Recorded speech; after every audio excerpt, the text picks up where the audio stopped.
नमस्ते दोस्तों, मैं रवि विजारनिया अपने YouTube चैनल साइंस बाय रविशर में आपका हार्दिक स्वागत करता हूं। तो दोस्तों, आज हमारा जनरल साइंस का जो टॉपिक है जिसके बारे में हम डिस्कस करने वाले हैं वो है उत्सर्जन तंत्र, एक्सक्रीटरी सिस्टम। देखो, उत्सर्जन तंत्र जो है वो हमारे शरीर के जो सिस्टम्स है उसमें से एक मुख्य सिस्टम है। इसके अंदर हम स्टडी करते हैं कि हमारे शरीर में जो वेस्ट मटेरियल है, अपशिष्ट पदार्थ है, वो कौन कौन से होते हैं, उनको शरीर से बाहर कौन सा अंग निकालता है और किस तरह से निकालता है। तो देखो, अगर हम बात करें उत्सर्जन की, कि हमसे पूछा जाए कि आखिर ये उत्सर्जन है क्या, तो उत्सर्जन देखिए क्या होता है कि कोई भी जीव हो, उसमें हम मनुष्य भी हैं और बाकी सभी जीव जंतु भी हैं। तो कोई भी जीव हो, उस जीव का जो शरीर होता है, उस जीव की जो बॉडी होती है, उसके अंदर कुछ क्रियाएं होती हैं स्पेशल, जिन्हें हम कहते हैं उपापचय क्रियाएं। उपापचय क्रियाएं, मेटाबॉलिक एक्टिविटीज। और जब ये मेटाबॉलिक एक्टिविटीज होती हैं तो उस एनिमल की बॉडी के अंदर कुछ वेस्ट मटेरियल बनते हैं, यानी अपशिष्ट पदार्थ बनते हैं। अपशिष्ट पदार्थ बनते हैं, वेस्ट सब्सटेंस। और इन अपशिष्ट पदार्थों को उस जीव के शरीर से बाहर निकालने की जो क्रिया है, उस क्रिया को हम क्या कहते हैं? उत्सर्जन कहते हैं। और जो अंगों का समूह है इसे शरीर से बाहर निकालता है वो कहलाता है उत्सर्जन तंत्र, यानी एक्सक्रीटरी सिस्टम। तो अगर हम इसकी डेफिनेशन देना चाहें तो हम बोल सकते हैं सिंपल कि जीवों के शरीर में कुछ उपापचय क्रियाएं होती हैं जिनके परिणाम स्वरूप कुछ अपशिष्ट पदार्थ बनते हैं और इन्हें शरीर से बाहर निकालने की क्रिया उत्सर्जन कहलाती है। कि some metabolic activities are take place in human body and due to this metabolic activity some waste material are produced। अब देखिए, यहां पे अपने पास कंपटीशन में क्वेश्चन इधर से आता है कि किस क्रियाओं द्वारा जीवों के शरीर में अपशिष्ट पदार्थ बनते हैं। उपापचय क्रिया है, मेटाबॉलिक एक्टिविटीज। अब थोड़ा सा इस टॉपिक पर बात करते हैं। हमने कहा अपशिष्ट पदार्थ बनते हैं। जो ये अपशिष्ट पदार्थ होते हैं, वेस्ट मटेरियल होते हैं, ये दो तरह के बनते हैं किसी भी एनिमल की बॉडी में। दो तरह के देखिए कौन से। एक तो होता है मुख्य अपशिष्ट पदार्थ, मुख्य अपशिष्ट पदार्थ, मेन वेस्ट मटेरियल, ठीक है। दूसरा होता है अन्य अपशिष्ट पदार्थ, अन्य अपशिष्ट पदार्थ, अदर वेस्ट मटेरियल। अब इन दोनों में अगर हमसे क्वेश्चन जो है कंपटीशन में क्या पूछा जाता है, मुख्य और अन्य में, तो हमसे क्वेश्चन जो है इन दोनों में तीन तरीके से आ सकता है कि मुख्य अपशिष्ट पदार्थ किससे बनता है, कौन होता है और उसे शरीर से बाहर कौन निकालता है। तो अगर मैं बात करूं मुख्य अपशिष्ट पदार्थ की, मेन वेस्ट मटेरियल की, तो इसका निर्माण जो है वो कार्बनिक पदार्थों के, कार्बनिक पदार्थ जो होते हैं, इन कार्बनिक पदार्थों के अपघटन से होता है। जो ऑर्गेनिक सब्सटेंस होंगे, ऑर्गेनिक सब्सटेंस, इनके डीकंपोजिशन से, अपघटन से मुख्य अपशिष्ट पदार्थ बनता है। वो कौन होता है अगर हमसे पूछा जाए तो वो होता है कार्बन डाइऑक्साइड। तो हमारे पास यहां इसमें दो क्वेश्चन क्लियर हो गए कि किसके अपघटन से बनता है, कार्बनिक पदार्थों के, ऑर्गेनिक सब्सटेंस के, और होता कौन है, CO2 होता है। तीसरा अगर इसमें पूछा जाए कि इसको शरीर से बाहर किसके द्वारा निकाला जाएगा, तो मुख्य अपशिष्ट पदार्थ को शरीर से बाहर कोई भी जीव है, इसका जो निष्कासन है, निष्कासन वो जीव करता है अपने श्वसन अंग के द्वारा, श्वसन अंग द्वारा करता है, रेस्पिरेटरी ऑर्गन द्वारा, रेस्पिरेटरी ऑर्गन के द्वारा। अब वो डिपेंड करता है कि वो जीव कौन सा है, उसके अनुसार डिसाइड होगा कि वो कौन से अंग से निकालेगा, क्योंकि हर जीव का श्वसन अंग अलग होता है। अगर मैं बात करूं, अगर थोड़ा सा बता दूं, तो टोटल 5 तरह के श्वसन अंग, रेस्पिरेटरी ऑर्गन जो है वो हमारे आसपास के एनिमल्स के अंदर होते हैं। कौन कौन से होते हैं? एक तो हमारा स्किन यानी त्वचा। त्वचा उस जीव का श्वसन अंग होता है जो आपके घर के आसपास जो गीली मिट्टी है उसके अंदर पाया जाता है। गीली मिट्टी में कौन पाया जाता है? जैसे मेंढक हो गया, या फिर अर्थवर्म यानी केंचुआ, ठीक है। या फिर रेस्पिरेटरी ऑर्गन जो है वो दूसरा हो सकता है गिल्स, और गिल्स जो है यानी गिलफड़े के नाम से भी हम इन्हें संबोधित करते हैं। और ये जो संशोधन है वो उस जीव का होता है जो पानी में रहते हैं। तो हम सबको पता है पानी के अंदर फिश यानी हमारी मछली होती है, ठीक है। ऐसे ही तीसरा संशोधन, हाँ, ये गिल्स जो है वो फ्रॉग का भी संशोधन होता है, ये भी ध्यान रखना है। ऐसे ही तीसरा संशोधन इसमें हम ले सकते हैं लंग्स, लंग्स यानी फेफड़े। और फेफड़े जो संशोधन है वो किसका है? वो संशोधन है जितने भी मेमल्स हैं इस अर्थ पे, जितने भी स्तनधारी हैं उन सभी का है। और जितने भी बर्ड्स हैं, पक्षी, वो भी इसमें आ जाएंगे, रेप्टाइल्स भी इसमें आ जाएंगे। ऐसे ही वातरंधर यानी स्टोमेटा, ये भी संशोधन है। ये किसका है? प्लांट्स के हैं, पेड़ पौधों के। तो या फिर यहां पर वो ले सकता है श्वास नली यानी ट्रेकिया। और श्वास नली ट्रेकिया जो संशोधन है वो इंसेक्ट का होता है यानी कीट वर्ग का। अब डिपेंड करता है वो किस एनिमल के लिए आपसे पूछे कि नाम दे कि वो एनिमल CO2 को अपने शरीर से बाहर या मुख्य अपशिष्ट पदार्थ को शरीर से बाहर किसके द्वारा निकालेगा, तो हमारा आंसर होगा वो जीव का जो भी नाम होगा उसके अनुसार उसका संशोधन हम बोल देंगे। अगर हम बात करें, इसमें नाम आया है अन्य अपशिष्ट पदार्थ। सेम इसी की तरह कि अन्य अपशिष्ट पदार्थ भी किससे बनते हैं, किससे कॉन्सिस्ट होते हैं। तो भैया अन्य अपशिष्ट पदार्थों की बात करें तो ये बनते हैं अमीनो अम्ल के अपघटन से। अमीनो अम्ल, हमारा जो ब्लड होता है ना, ब्लड, उसमें एमिनो एसिड्स होते हैं जो प्रोटीन बनाने के काम आते हैं। और जब इन एमिनो एसिड्स का अपघटन होता है, डीकंपोजिशन होता है, तब बनते हैं हमारे अदर वेस्ट सब्सटेंस, अन्य अपशिष्ट पदार्थ। और ये तीन हो सकते हैं, या तो वो हो सकता है अमोनिया,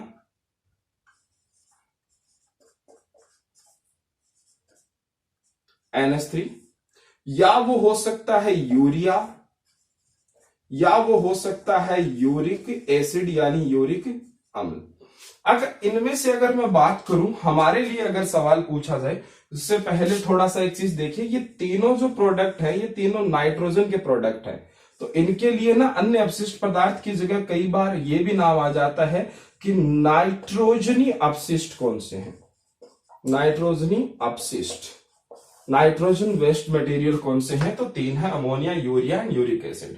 अगर हम ह्यूमन बीइंग की बात करें, हम मनुष्यों की, तो इन तीनों में से हम दोनों के अंदर, इन तीनों में से हमारे अंदर सिर्फ दो ही अपशिष्ट पदार्थ बनते हैं नाइट्रोजन वाले, या तो वो यूरिया होगी या वो होगा यूरिक एसिड। अमोनिया हम में नहीं बनती। अमोनिया जो है वो जिस एनिमल में बनती है उसका नाम है फिश यानी मछली। तो इसमें ना हमारे पास क्वेश्चन भी रहते हैं, ये जनरली सीधा सीधा डायरेक्ट क्वेश्चन भी पूछ लिए जाते हैं अन्य अपशिष्ट पदार्थ से कि कौन सा जीव मुख्य रूप से अपने शरीर से किस अपशिष्ट पदार्थ का निष्कासन करता है। तो अगर आपसे पूछा जाए कि अगर हम मनुष्यों के लिए अगर पूछ लिया जाए कि हम मनुष्य यानी हम ह्यूमन बीइंग मुख्य रूप से अपने शरीर से क्या निकालते हैं, या जितने भी स्तनधारी हैं वो क्या निकालते हैं, तो मनुष्य या कोई भी स्तनधारी है वो मुख्य रूप से अपने शरीर से बाहर जिस चीज का निष्कासन करता है वो है यूरिया। और अगर कोई पक्षी है, अगर कोई बर्ड है, पक्षी है, या रेप्टाइल्स यानी सर्प हैं, तो वो जो है वो मेनली अपनी बॉडी से किसका निष्कासन करेंगे? यूरिक अम्ल का। यानी अगर आपसे पूछा जाए कि पक्षियों का जो वेस्ट यानी उनकी जो बीट होती है उसके अंदर क्या पाया जाता है, तो उसमें यूरिक एसिड होता है। हमारे वेस्ट में ज्यादा क्या होता है? यूरिया होता है। और अमोनिया जो है वो हम ऊपर डिस्कस कर चुके कि किसके अंदर होता है? मछलियों के अंदर होता है। तो ये तो था इसका बेसिक इंट्रो था कि भाई कैसे बनते हैं, कौन कौन से होते हैं। अब हम इसको हमारी बॉडी से रिलेट करके पढ़ेंगे कि मानव शरीर के अंदर इन अपशिष्ट पदार्थ को निष्कासन जो हमारा मानव उत्सर्जन अंग करता है, ह्यूमन एक्सक्रीटरी सिस्टम करता है, वो कैसे करता है और कौन सा अंग किस किस का निष्कासन करता है, इस पर आगे चर्चा करेंगे। ठीक है, हाँ दोस्तों, तो अब हम बात करते हैं हमारे मानव उत्सर्जन तंत्र की। और मानव उत्सर्जन तंत्र जिन अंगों की हेल्प से बनता है, जिनसे मिलकर बनता है, जिन ऑर्गन से, हम उन्हें बोलते हैं मानव उत्सर्जी अंग यानी ह्यूमन एक्सक्रीटरी ऑर्गन। तो अब हम देखेंगे कि हमारे मानव उत्सर्जन जो तंत्र है उसमें कौन कौन से अंग हैं और वह कैसे काम करते हैं। अगर मैं ह्यूमन एक्सक्रीटरी ऑर्गन की अगर मैं बात करूं तो हमारा एक्सक्रीटरी ऑर्गन में टोटल 5 जो अंग है वो सम्मिलित किए जाते हैं। कौन कौन से? सबसे पहले हमारे फेफड़े, तो मानव फेफड़ा यानी ह्यूमन लंग्स, ठीक है। दूसरा जो है वो है हमारा त्वचा, स्किन, ठीक है। और तीसरा जो है उसका नाम है यकृत यानी हमारी लीवर। चौथा एक्सक्रीटरी ऑर्गन होता है हमारी बड़ी आंत, लार्ज इंटेस्टाइन।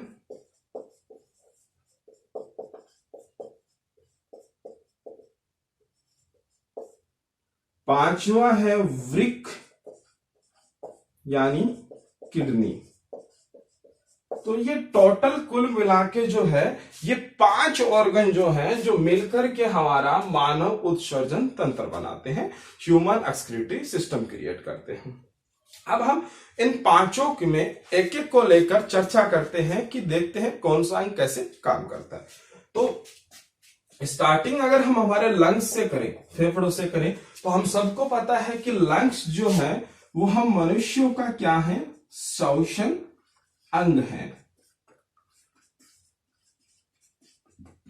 रेस्पिरेटरी ऑर्गन है।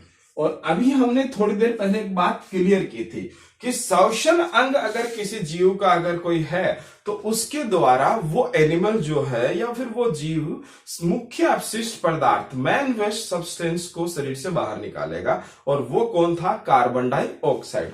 यानी एक बात तो क्लियर हो गई कि लंग्स की हेल्प से हम किस अपशिष्ट पदार्थ का उत्सर्जन करेंगे?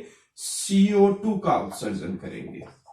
इसको हम शरीर से बाहर निष्कासित करेंगे, एक्सपेल करेंगे हमारी ह्यूमन बॉडी से। अब बात अगर CO2 को एक्सपेल करने की है तो चलो वो क्लियर हो गई कि हम लंग्स से करेंगे।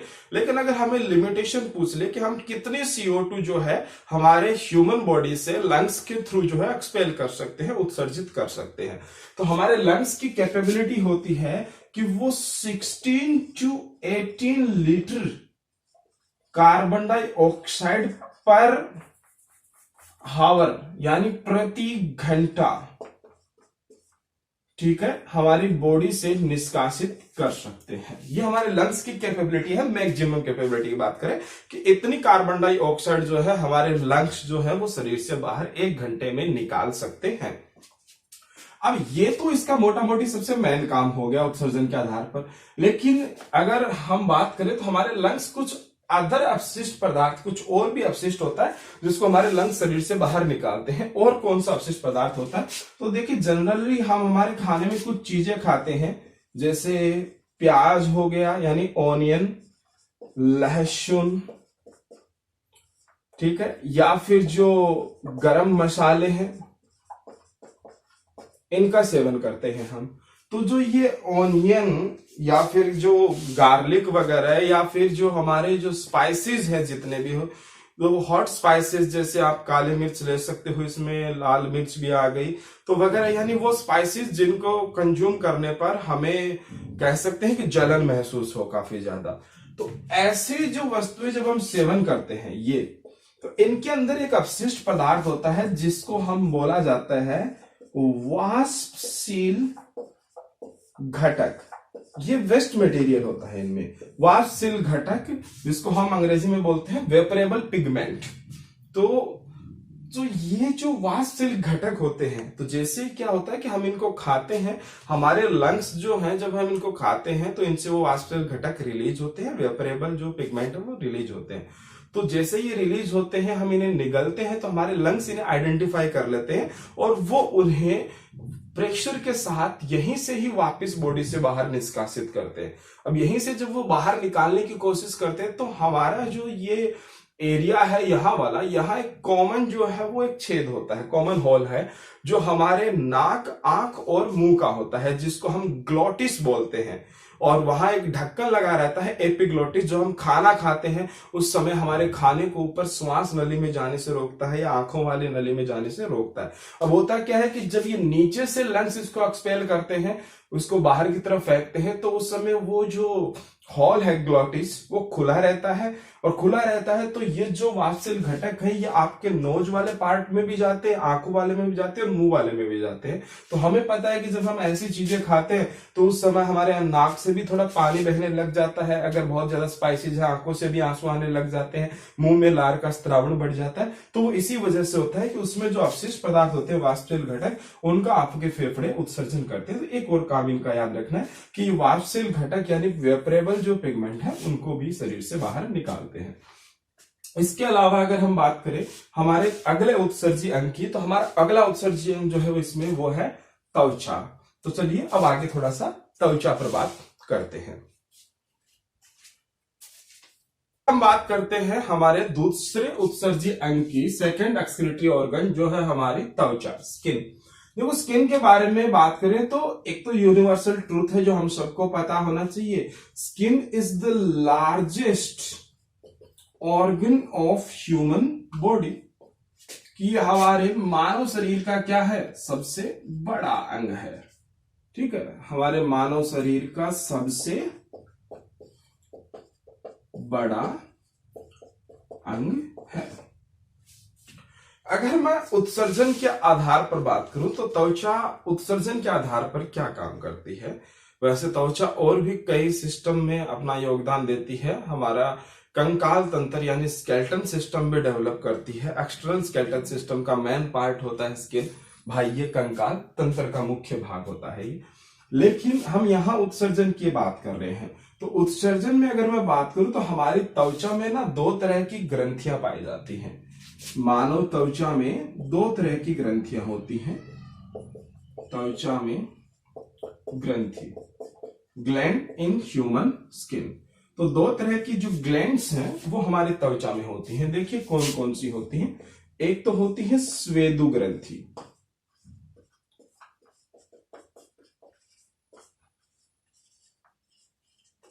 स्वेटु ग्लैंड। दूसरी होती है तेलीय ग्रंथि, ऑयली ग्लैंड। देखो अगर हम इन ग्रंथियों की बात करें उत्सर्जन में, देखो कैसे रोल प्ले करती हैं। अगर मैं पहली वाली ग्रंथि की बात करूं स्वेटु की, स्वेटु ग्लैंड, तो इसका काम होता है कि ये स्वेट का सिक्रेशन करती है हमारी बॉडी में। स्वेट यानी हिंदी में स्वेद बोलते हैं, जिसे हम आम भाषा में पसीना बोला जाता है। किसका स्त्रावण करती है, देखिए कि यह स्वेद, स्वेद मीन्स पसीना का स्त्रावण करती है, किसका सिक्रेशन करती है, तो इट सीक्रेट स्वेट, स्वेट का सिक्रेशन करती है। अब जो हमारा ह्यूमन स्वेट है जो इस ग्रंथि के द्वारा सीक्रेट किया जाता है, मानव पसीना जो इसके द्वारा स्त्रावण होता है, कितना अमाउंट में होता है अगर हमें पूछा जाए तो वो भी आपको याद रखना है कि इसकी मैक्सिमम कैपेबिलिटी है कि it can secret 14 to 15 litre sweat per day. It can secret 14 to 15 litre sweat per day. एक दिन का कितना पसीने का स्त्रावण कर सकती है ये, 14 से 15 लीटर। इतना कर सकती है, हम ये नहीं करें कि लगातार करती है, ये कर सकती है, पर इतना अगर कर दिया एक दिन में मैक्सिमम, तो उतना पानी भी इंटेक करना पड़ेगा, क्योंकि शरीर में पानी की कमी हो जाएगी, डिहाइड्रेशन की प्रॉब्लम हो जाएगी, जिससे व्यक्ति की मृत्यु भी हो सकती है। अब हमारे स्वेट में क्या उत्सर्जी पदार्थ होते हैं, कैसे ये उत्सर्जन में योगदान करती है, वो देखिए। उसके लिए हमें जानना पड़ेगा कि हमारा जो स्वेट है यानी स्वेद है, इसका कॉम्बिनेशन क्या है, कि ये किस किस चीजों से मिलकर बना हुआ है। तो हमारा जो मानव स्वेद है उसके अंदर पहला कंटेंट तो होता है वाटर, पानी। दूसरा अगर नोटिस किया हो कि आपको अगर कोई हार्ड वर्क करते हो, स्वेट रिलीज होता है, तो जो क्लोथ्स आप वेयर करके बैठे हो, जो कपड़े पहने हो, उन पे सफेद रंग के धब्बे से बन जाते हैं, स्पॉट बन जाते हैं। तो वो बनते हैं किसके? लवण के बनते हैं, वो सॉल्ट के। तो हमारे पसीने में दूसरी चीज होती है लवण। तीसरी जो चीज हमारे स्वेट में होती है वो दो अवशिष्ट पदार्थ होते हैं जिनका नाम है यूरिया व यूरिक अम्ल, यानी यूरिया एंड यूरिक एसिड, ये होते हैं। और चौथी जो चीज है वो बड़ी इंपॉर्टेंट हमारे पसीने में, जो होती है लाइसोजाइम एंजाइम। लाइसोजाइम एंजाइम, ये एंजाइम बड़ा काम का होता है। ये क्या करता है कि हमारी जो त्वचा है उसको जीवाणु संक्रमण होने से बचाता है।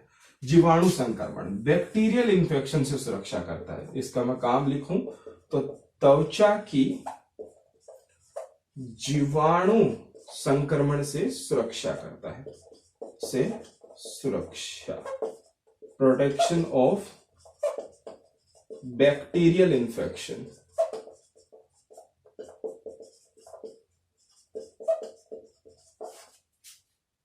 ठीक। अगर इस एंजाइम को अगर मैं अलग कर दूं तो आप देखो पीछे कॉम्बिनेशन बनता है, ये कि water, salt, urea and uric acid, पानी, लवण, यूरिया और यूरिक अम्ल। ये कॉम्बिनेशन पता है किसका है? कि अगर हमारे पसीने से, स्वेट से हम लाइसोजाइम एंजाइम निकाल दे तो पीछे जो ये कॉम्बिनेशन बचता है, ये कॉम्बिनेशन है हमारे सेम टू सेम कॉम्बिनेशन होता है हमारे ह्यूमन यूरिन का, यानी मानव मूत्र का। ठीक है। और अवशिष्ट पदार्थ हमें साफ दिख रहे हैं कि यूरिया और यूरिक अम्ल है, तो हम कह सकते हैं कि हमारी स्वेदु ग्रंथि जो है वो अवशिष्ट पदार्थ के उत्सर्जन के तौर पर यूरिया व यूरिक अम्ल का उत्सर्जन करती है। अब बात को अगर हम और आगे इसमें देखें तो इस ग्रंथि के द्वारा ना सिर्फ इनका उत्सर्जन ही नहीं किया जाता, और भी बहुत सारे काम किए जाते हैं। और भी बहुत सारे काम कौन से किए जाते हैं? जैसे फॉर एग्जांपल देखिए, हमारे स्वेद में पानी है, तो भैया पानी की मात्रा कंट्रोल करना हमारे शरीर के लिए बहुत जरूरी है। तो ये ग्रंथि जो है वो हमारे शरीर में इनडायरेक्ट सिर्फ उत्सर्जित पदार्थ ही नहीं निकालती, ये हमारे शरीर में पानी की मात्रा, वाटर क्वांटिटी को कंट्रोल करती है, अमाउंट ऑफ वाटर को, अमाउंट ऑफ वाटर, प्लस देखो दूसरा ये लवण की मात्रा,